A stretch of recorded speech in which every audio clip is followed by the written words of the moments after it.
All right. Well, hello everybody. Um, so I don't have any questions up front. I've been extremely tired and um, worn out. As you can see, I've cleaned up my room. That's good news. I'm trying. So uh, I'll wait until people get on here to start answering questions. But while we're waiting, let me tell you what I've been trying to do with my channel. Because as you know, you probably noticed, I haven't been putting out any of my feature films, I call them feature videos. Those are the videos where I do the lesson stuff. I was halfway through a series, the sight reading series, and I just stopped. And the reason I stopped is because it's so terribly inconvenient. I used to have two computers, one on this side, one on this side. This on this side was the computer that I used for all the audio recording, and um, and it died. Now you could say, well, why don't I use the other computer over there? Because now that it died, and I'm using this one computer for both things, um, I can't get my equipment in the position that I need it to be in to do those recordings, those those videos. And so the reason I cleaned everything up is I think I'm gonna switch everything back around. You know that the earlier videos were facing that wall. The more recent videos were facing my bookshelf over there. Um, the reason I did that, I did not like the bookshelf as a background. I did not like that. Um, I think some people might have thought that I was bragging or showing off that I've got a bunch of books. That's not the case. It was just convenience. I liked the fact that over there I could leave everything set up, and I could see the monitors and all that stuff, and everything. It was just so easy to make videos. And when that computer died, uh, I put everything on this side. And the reason why I believe that the reason why the computer died is that other computer was in the window. Well, it was getting direct sunlight, and I think it fried. I think it just got too hot. So this new computer, I originally moved it over there and did some videos. Um, but I saw that it was overheating the way the other one was. And so that's why I put it back over on this side. But the rest of the stuff, the cables and all that stuff, and how hard it is to see the monitor and all that, it just became a very and the other thing was the mouse, because I take the mouse. Anyway, I'm just explaining. It just became extremely inconvenient, and so I think I'm going to start pointing back in that direction again. That way I can see the monitor. Everything's close. The problem is I can't just set it up and leave it that way because that's where I teach my lessons. So that's my explanation about why I haven't been putting out any of those kind of videos. Um, because I just lately I just haven't had time to set everything up like that. I really do want to do those kind of videos. I think, you know, the channel the channel started off as a way. I'm going to give you a quick history until someone puts a question up. The channel started off as a way for me to share recordings with my students. And that kind of took off. Well, that, and also demonstration recordings of some of my compositions, but there wasn't a lot of that at the beginning. Um, but yes, it was really a way. I was looking at it more as a file sharing. It made it just easier to do that kind of stuff. Uh, but later, I started doing the the feature videos, right? Um, and it became something that I found to be very rewarding. Is helping people. I'm that's my nature. I like to help people that need that help. And the truth is, the way I teach trumpet is different. And it's different in a way that helps people get better. Um, and I won't go into more of that unless you guys ask questions about that. But um, there are so many differences about the way I teach now. And you know what? I will say this, the reason it's different. So, some of you guys might not know this history. Um, I taught lessons from 1980 until 1997, and then I got burnt out. And so from 97 to 94, yeah, that's 94. Not 94. 97 to 2004, I did not teach any weekly lessons. I taught lessons and I taught master classes and I did a lot of teaching. But in that 7-year period, I did not teach weekly lessons because I was burnt out. And so then in 2004, when I decided to start teaching regular lessons again, weekly lessons, I did not want it to be the same. The things that burned me out, I didn't want to repeat that. Hello, Karen. Nice to see you. Karen says, I made it. Thanks for your help. I appreciate it. Wonderful. You're welcome and thank you. So, yes, when I started teaching again, I didn't. Having that 7 years off really helped me reevaluate what teaching is. You know, up until that 7 years off, I was teaching what I call the academic model. The academic model is you come in, you do something for me, I tell you whether it's acceptable or not, and then we go from there. And, that's not a very good business. I'm not connected to academia anymore. I'm not connected to the schools. I'm not connected to, uh, and I haven't been. In 97, I separated myself from all academic institutions. Now, don't get me wrong. There was a short stint when I went to a junior high school because I needed money.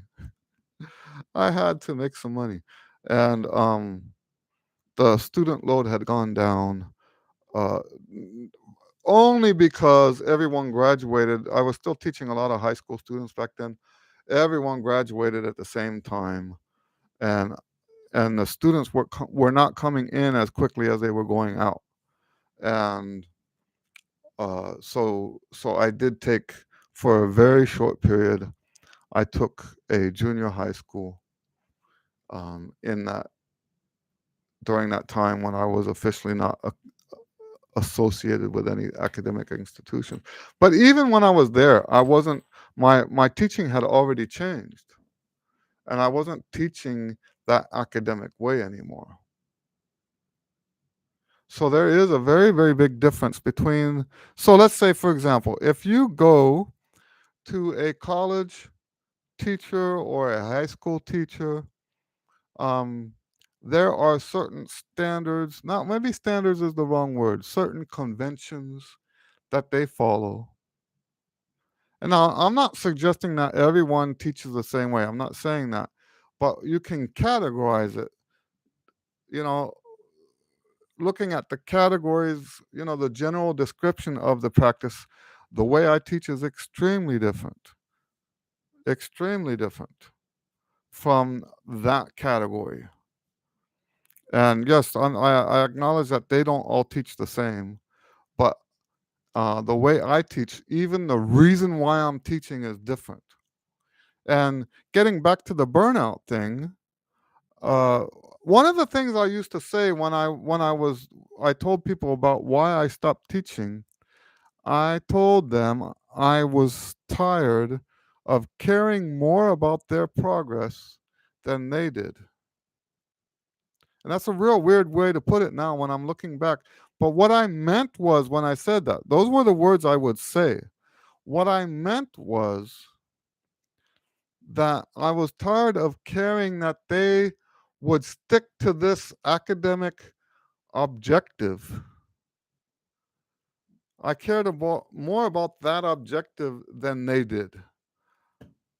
And you can see how that can cause problems. That's what stressed me out so much. Today, the way I teach, I am mostly interested in helping the students get where they want to go. I believe it's a more commercial approach to teaching. And I know some people think commercial is a ugly word. I don't believe that. The way I teach is a more commercial way of teaching, not an academic way of teaching. Uh, so, because it is commercial, I teach everybody a little bit differently. I do have my set materials, but as you would see, if you were to interview my students, not all of those materials are used in every lesson because people's goals that they want to accomplish are going to be different in every lesson. So yeah, so that really, so for example, I think one of the best examples of one of the differences between the new lessons and the old lessons, I actually get students, they tell me up front, I don't want to learn how to play trumpet, I want to learn how to play that song. And so when you start with a student like that, I think the first time that happened, there was a woman who wanted to learn Somewhere Over the Rainbow, that she wanted to play it. She had played music in school, and now she's a teacher, and she wanted to play Somewhere Over the Rainbow in a theater setting. I don't remember exactly but she wanted to play it for her students. And so we had, I guess, about a month's worth of lessons, and we worked on that song, and it was successful. She sent me a message afterwards telling me how well it went, and that's a perfect example of how this goal oriented process works. Now, there's the academic people will also say that they're goal oriented, but the difference is I'm not concerned about my goals. It's your goals. I want to help you get where you want to go. And so yes, that has changed my teaching drastically. I get students that want to learn how to play high. I get students that want to make all state. I get students that just want to be better players. That's and when you have the students that just want to be better players, that's kind of ends up being more like the academic stuff. It's hard to see a difference between that and academic stuff on the surface. Um, it's hard to see a difference, but there is a difference. It's just harder to see because on the surface it looks the same. Anyway, so yes, I uh, changed my way of teaching a long time ago. And by the way, A lot of the newer books, the reason why the newer books are so much better than the older books is because of that newer philosophy, that new commercial philosophy that says, um, this is not about making you fit that academic image. This is all about helping you get where you want to go. And it really did change the books. It changed the way I write music. That whole approach changed so much.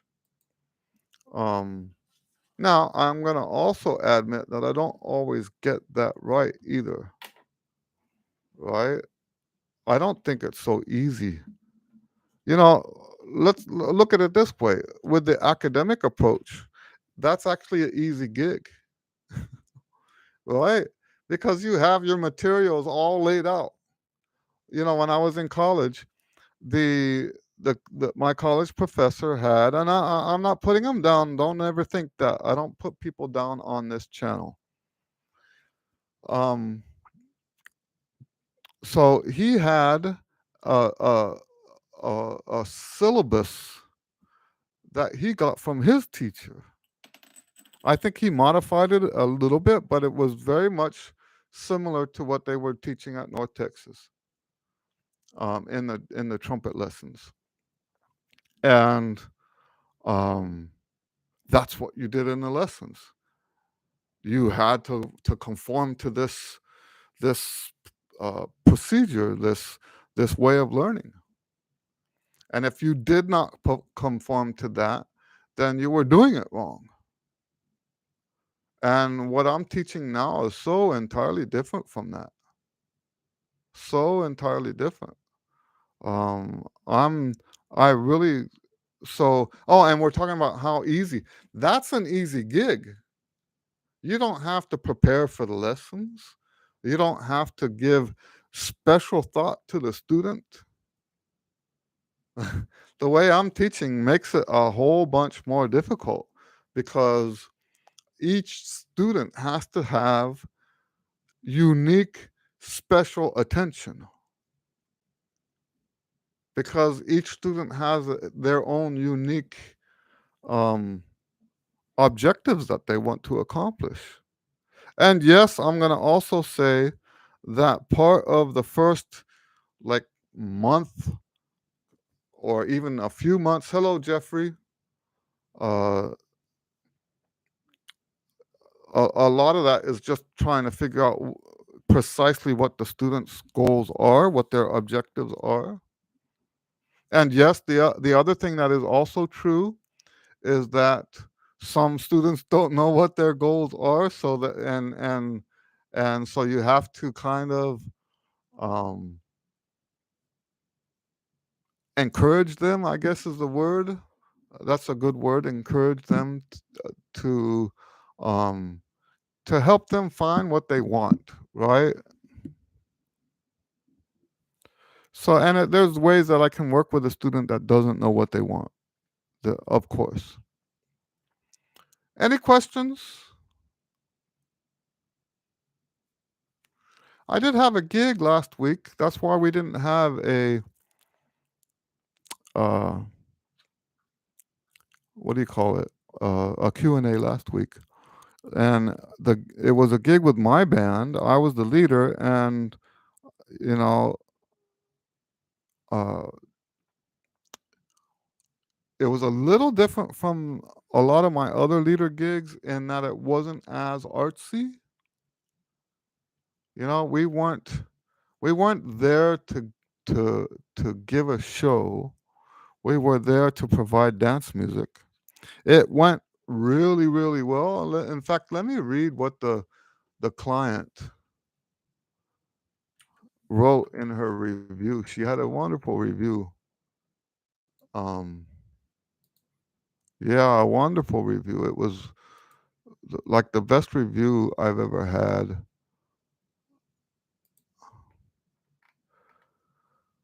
Oh, let's see here. We had a 1920s 25th anniversary party. We wanted classic 1920s music for cocktail hour and dinner. Then we hired a dance instructor to teach everyone how to swing. Used his own music, lasted an hour. I then wanted the band to switch to swing jazz so we could dance with our newly acquired dance moves. I contacted Eddie, and he recommended a four-piece band with an option for five. After talking through the details, we decided on a five-piece. I really wanted the sax. That's the thing about, if you're gonna hire me, I'm a trumpet player. If it's gonna be one horn, it's gonna be sax, trumpet, right? I don't play sax. So anyway, she continues. He was very upfront on price, what instrumentation they would use for the 1920s versus the swing jazz. Every time I had a question, he would answer very promptly. Going into the event, I felt as confident as I could possibly be for never hiring a band before. On the day of the event, Eddie arrived exactly when he said he would, and the whole band was ready to go with time to spare for our start time. I requested that they played a certain song at a certain time during the evening. It was executed perfectly without the need to remind him. I asked them to rearrange the play order of a couple songs right before they were supposed to play them, and they did it without skipping a beat. The musicians were all incredibly talented and friendly. I highly recommend Eddie for any event. His band perfected our party. It was an absolute pleasure to work with him. He is highly knowledgeable and extremely talented musician. Plus, he showed exceptional patience in dealing with my myriad questions. I know that this is a lot of superlatives, but I am just that happy with my experience. So that's easily the best review I've ever gotten. Easily.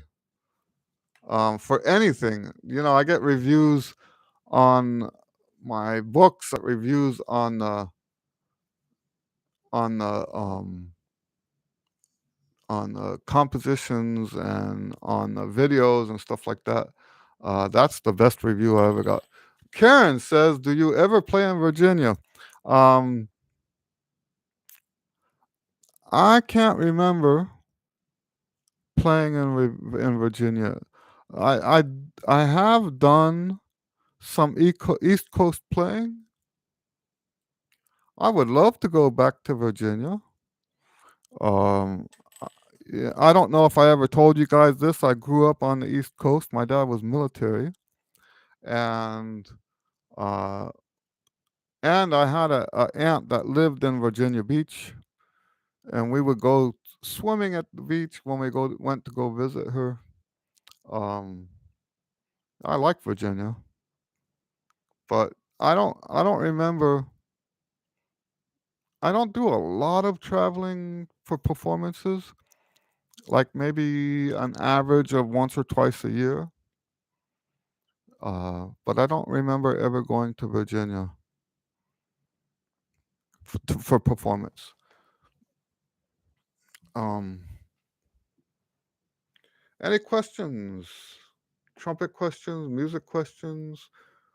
Um, it's very disappointing that I write. I told you guys this before. I write the all-state music for the Texas jazz ensembles, and they have to audition on my music, and it's very disappointing to me that the students don't actually come to this Q&A and ask questions. It's I don't know what goes through their heads. If it was the other way around and I was a high school student, and I'm talking about how I was back then, because I ate everything up. I still do. So maybe that's a personality thing and not a trumpet player thing. But my whole trumpet career, I've been hungry. I've been hungry for new ideas, new insight, new opinions about how to play the trumpet. And if I had access when I was in high school to the person who wrote the music I was trying to audition on, you can be guaranteed I would have taken advantage of that access. It's funny because I was a very quiet kid. I'm still a quiet. I'm still very quiet. I'm an introvert, and I would much rather not speak when I'm in public unless I'm asked to speak, and then you can't stop me.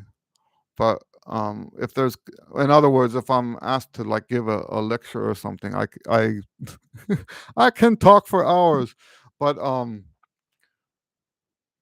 but in conversation, I have a tendency not to say anything. Um, and because I'm so out of practice, I have a tendency to say stuff that later I say, "Man, why did you say that?" But so yes, I was always quiet, but every opportunity that came up, if we had master classes, if we had, uh, you know, any kind of guest soloist or whatever, I would just hang on every word that they said. I just soaked all of it up. I was hungry for it. And I don't understand how the kids today can claim to be ambitious and not be hungry for it. I don't understand that.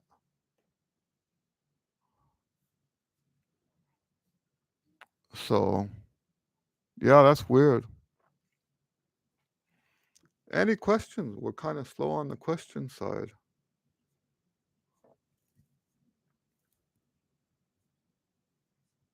Almost 30 minutes into it, and all I've done is talk about myself.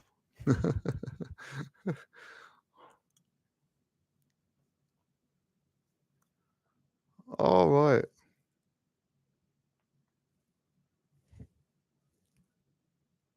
So, Karen had a very good idea.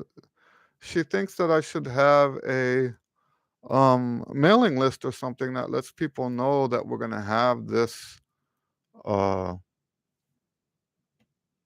this Q&A. And I have, because I'm a webmeister. They used to call them webmeisters. Uh, I I do my own websites, and I have, through the website interface, I have the ability to set up, uh, what do you call it, list servers and email newsletters.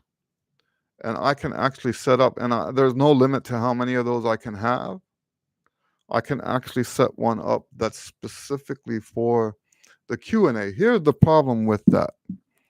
A lot of the um, major email providers have a tendency to block emails from those it's old style, those old newsletters. So, and to the degree that it doesn't even go into your junk folder, they block it outright. Um, so what we could do to start with is try to do that and see if it works. I'll try to set that up this week, maybe either this week or next week. Um, we'll try to set something up like that, and at that level, because the problem with stuff like Mailchimp and stuff like that is it costs a lot. It's not free. Karen says I'm subscribed but don't seem to get advance notification of Q&A times. Yeah, the way the Google thing, not Google, the YouTube thing works. Uh, I noticed this. It's the same thing that with Facebook.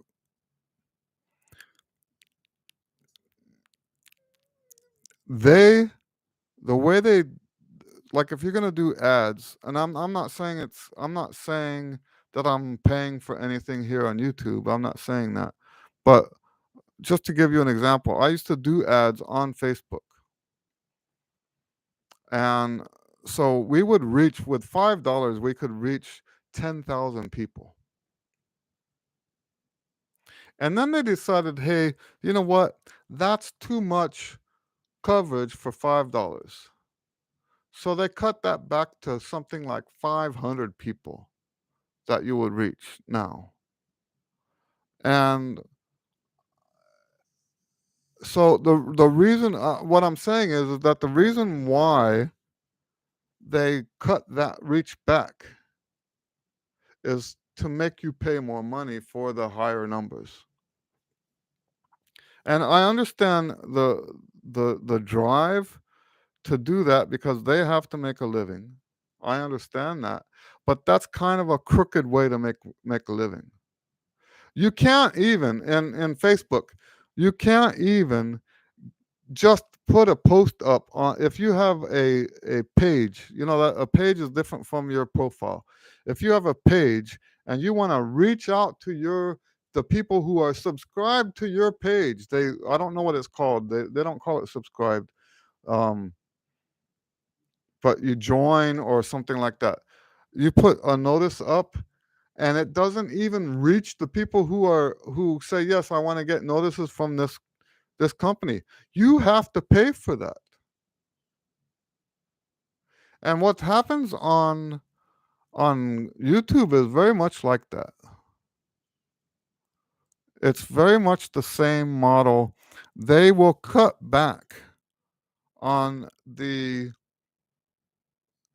uh, the frequency or the number of people that they'll reach out to on your behalf based on what kind of money they're making.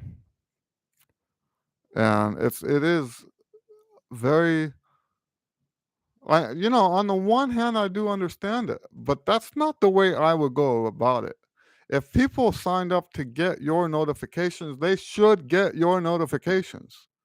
I think it's wrong for them, and I actually think it's a very dishonest practice to tell people, "Oh, here's the button, click on this and you'll get notifications," and then the notifications don't come because they want to restrict for purposes of and to be honest, it's not just financial motivation either. Fortunately for me, uh, I don't talk about that other stuff. So I did during COVID. I was concerned during COVID that they would demonetize my channel because I had a few videos where I expressed my dissatisfaction about how things were going. So, but that's I make I have a policy for myself that I do not cross the line. Uh, what we talk about here is all trumpet related. Maybe indirectly trumpet related, but still trumpet related. Um, so yes, we'll look at trying to have a newsletter um, and see if because I haven't used a newsletter like that. I had that exact same system. I had a newsletter like that in the '90s, and it worked brilliantly. It was wonderful. I was very, very happy with it. That newsletter, this was before I did any kind of blogging or anything like that. That newsletter put me on the map, really. I made a lot of wonderful friends that way. Uh, Karen says, can I create a Facebook profile for information under your name, but not necessarily personal? Okay, so that's what I was saying. Even if I did that with Facebook, so that they call those groups, I think. Let me pull Facebook up real quick. I think they call those groups.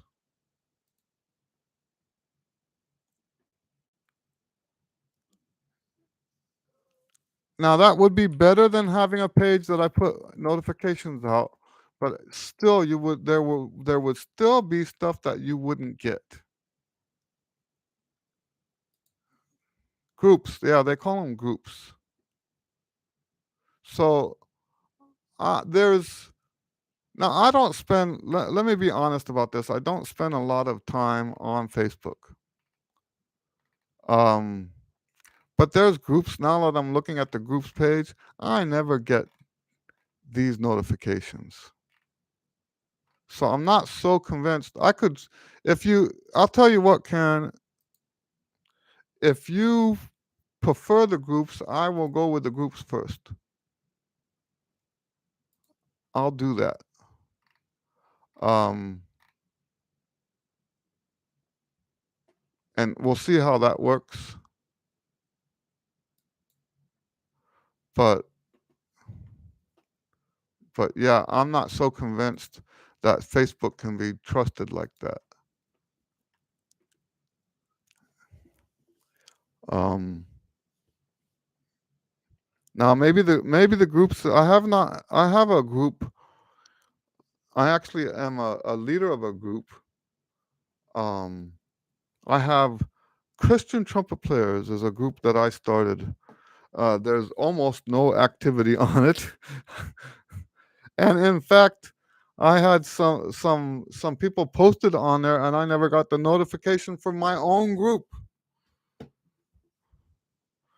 And so yes, I've cut way back on my Facebook stuff. I know this is not the way you're supposed to do it. I use Facebook to post my compositions, and that's about it. And that started I started cutting way back like that in 2019, I think November or so, where because it just didn't seem right. So, any other questions? We will have another one of these next week. The last Friday of the month, I will not have this because unless it's raining, I've agreed to go fishing with two of my students. I have mostly my students are mostly adults, as you guys know, and two of my well, actually more than two live here locally, but two of them, one of them has a boat, and the other one, are the two of them are friends, and we go fishing in that guy's boat, and so we've got uh in the books we're gonna do. I think it's the 28th of this month, which is a Friday, and there's no way I'd be back in time. Any more questions? So yeah, talking about the channel and trying to get back. That's why I was talking. So the room is tidied up. I even moved the piano. Right, if you remember, right, used to be a piano right here, and I moved the piano into the into the living room because I don't actually use it all that much, and we're using it now as a TV stand. To save space. The house has become a little cluttered, and so we put the piano in there, put the TV up on top of the piano, and we don't watch a lot of TV anyway, so very little TV. I don't know if I should be saying this. We have, um, we do movie night on Fridays, and we watch a movie on Friday. Um, and just a little bit of other TV besides that, but mostly we don't put the TV on. Um, so yeah, so the room is cleaned up. I'm thinking about, and if you guys have comments or ideas or suggestions, I'm thinking about taking these different um uh frames down and making it just a clear. The color is vanilla latte, I think, is the color of the paint, and just that one color all the way across. I have thought about having as my background this tapestry. I think that's called a tapestry, isn't it? Um,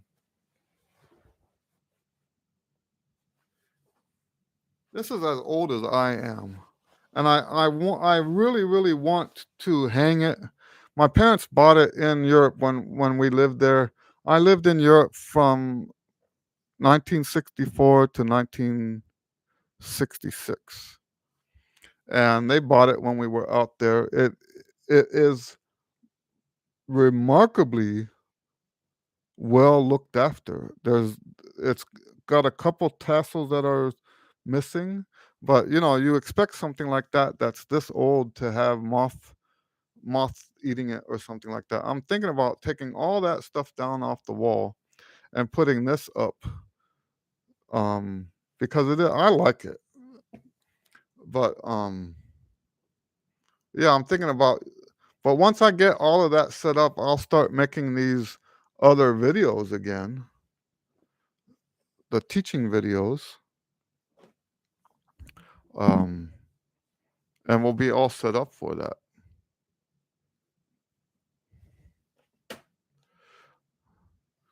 So this is a very exciting time for me.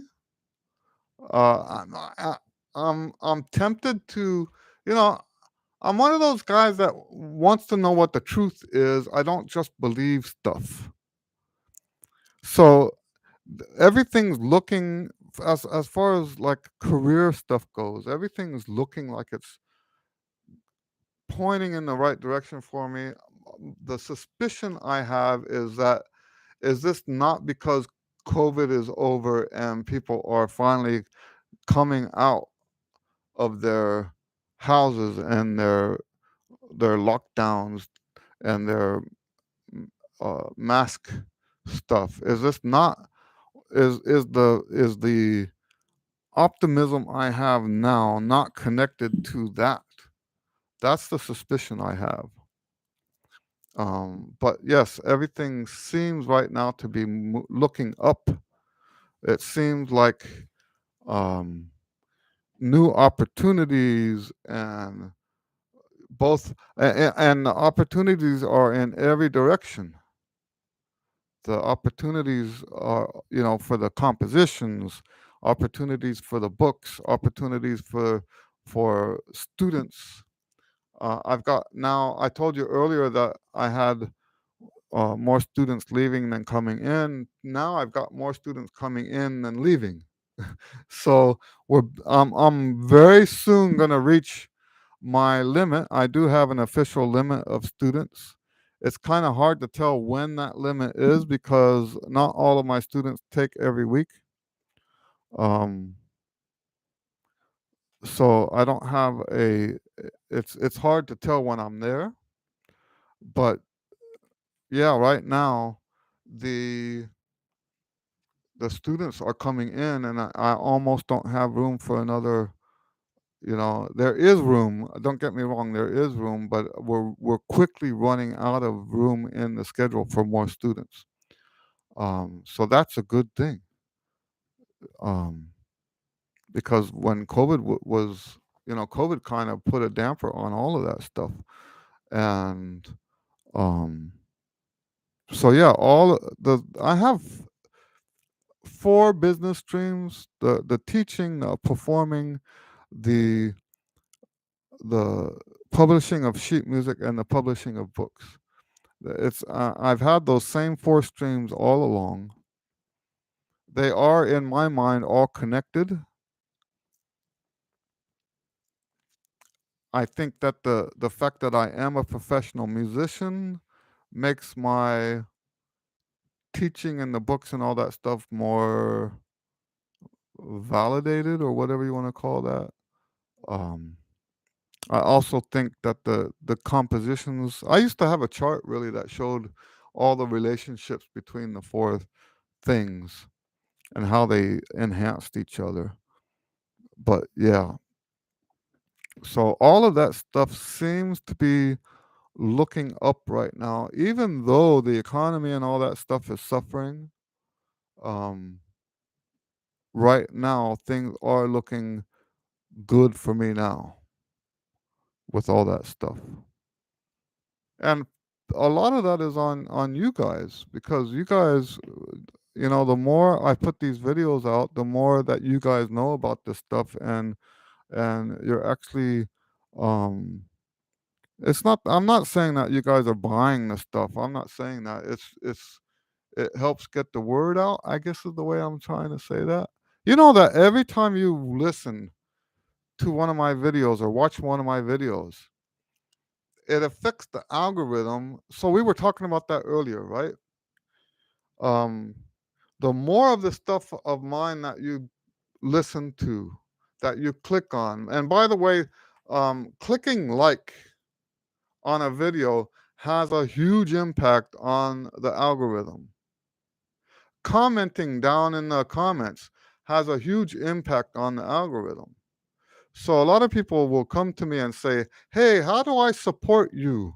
What can I do to help you with your career, with your business?" Um, the easiest thing you can do is watch the videos, click like, do what do you call it? A comment in the comments. And by the way, if you really want to help, and I'm not suggesting you guys should do this, I'm just telling you this is how this works. If you really want to help, then what you do is you use keywords from the video in your comments because that's uh, YouTube reads the content of your comments so that and helps use that to suggest the videos to other people.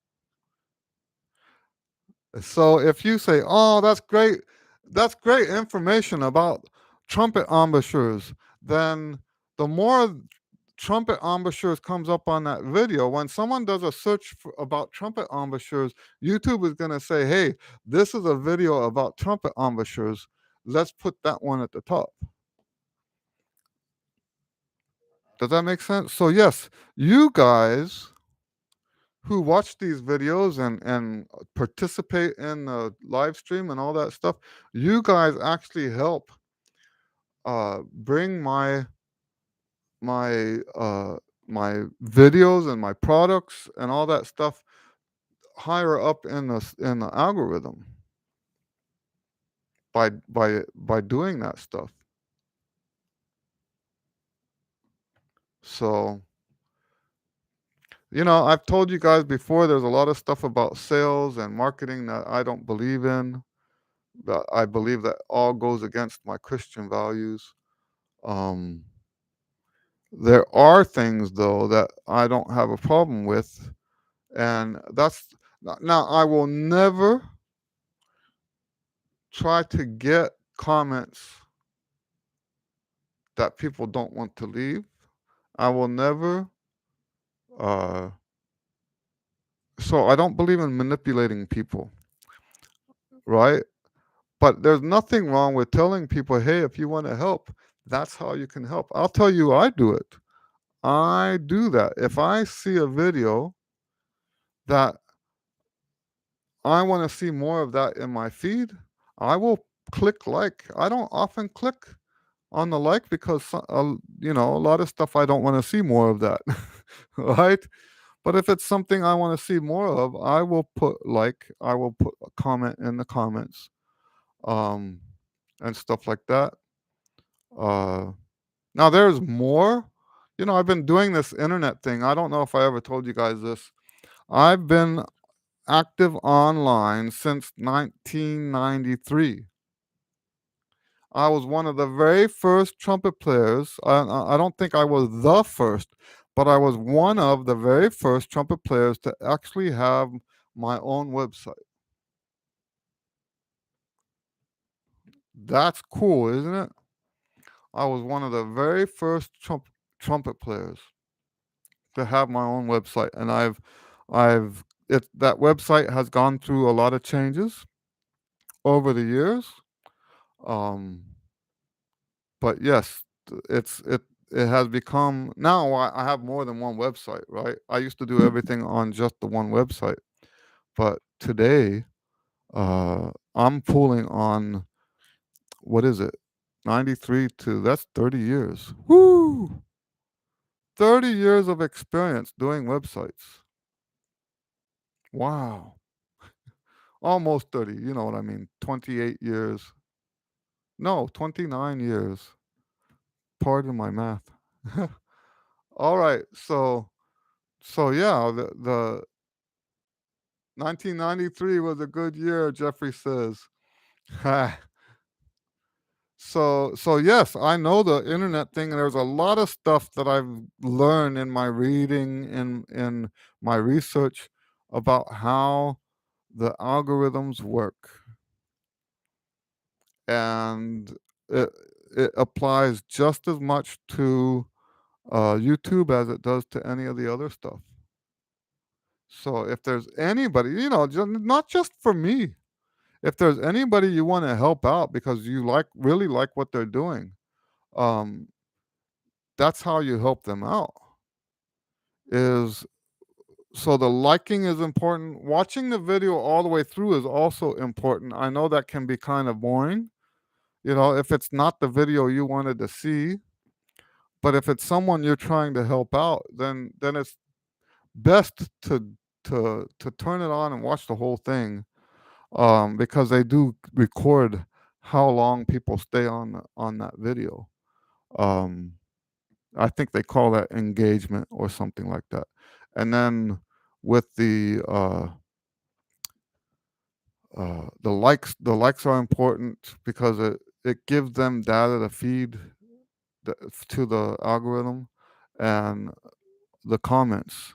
You can also help if you have your own website or if you have a YouTube page. It, and like I said, I'm not telling you guys to do this for me, but I do think a lot of people don't know this. If you share on your own website or on Facebook or LinkedIn or any of that stuff, that also has a huge impact. Not just to get people out from your Facebook. It tells YouTube that this video that you're watching was important enough to you to share it with other people. Yes, YouTube does know when you put a video on Facebook. YouTube does know when you share it on Twitter or any other uh, social media account. YouTube knows when you're doing that, and they all of that is incorporated in the algorithm. And the more of that kind of stuff you have, the higher your stuff comes up in the search. Um, Also, um, oh, I forgot what I was just gonna say.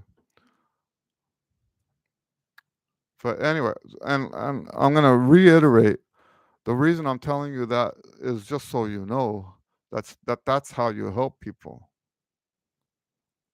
That's how you help people.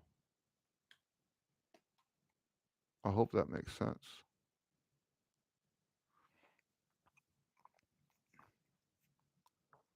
And you know, that's more helpful oftentimes than the stuff that you would think.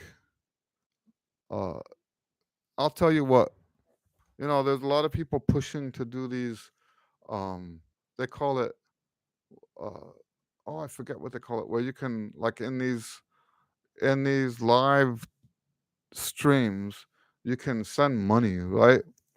Um, I think what's more valuable than sending money is the likes and the comments.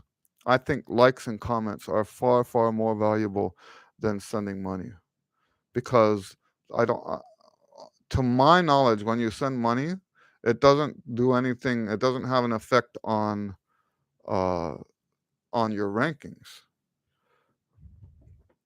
I hope that makes sense. So yeah, it's uh something that a lot of people who use YouTube just don't know that that's how it works.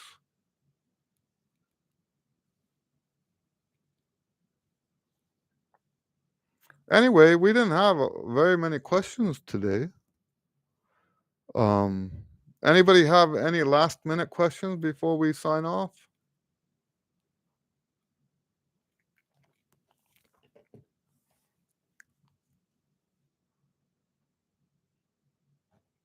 I have a gig this week.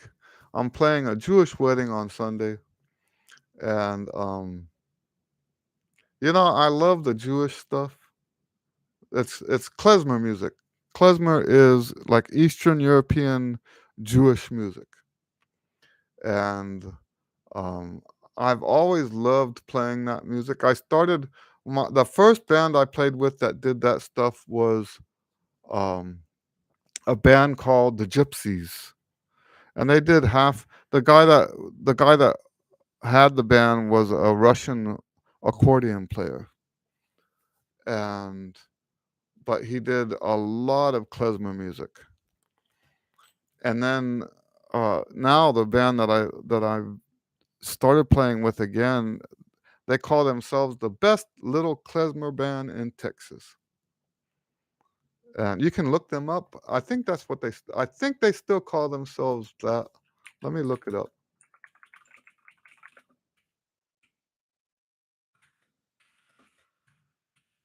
I'm sure it is. Yes, that that's still the title. Best little klezmer band in Texas. You can go see their website. They've got albums and stuff like that. Um, I'm not there. I'm playing because the guy that they usually use um, is having slight health problems, and I'm happy to step in and play the gig when he can't do it. I know they really like the way he plays, um, but I like playing that kind of music too. I don't think I play it as well as I should. It's it's not so easy to play that stuff. At least stylistically, I'm not used to the style yet. I'm still listening to the music and absorbing that. Anyway, if we don't have questions, I think I'll shut it down. Um, Thanks as always for hanging out. We will do next week for sure, unless a last minute gig comes up. We'll see, but I don't anticipate a Friday gig coming up between now and then. So, and it will probably still be 1:30 like it is now. All right. Well, very good. Thank you guys for hanging out. God bless you.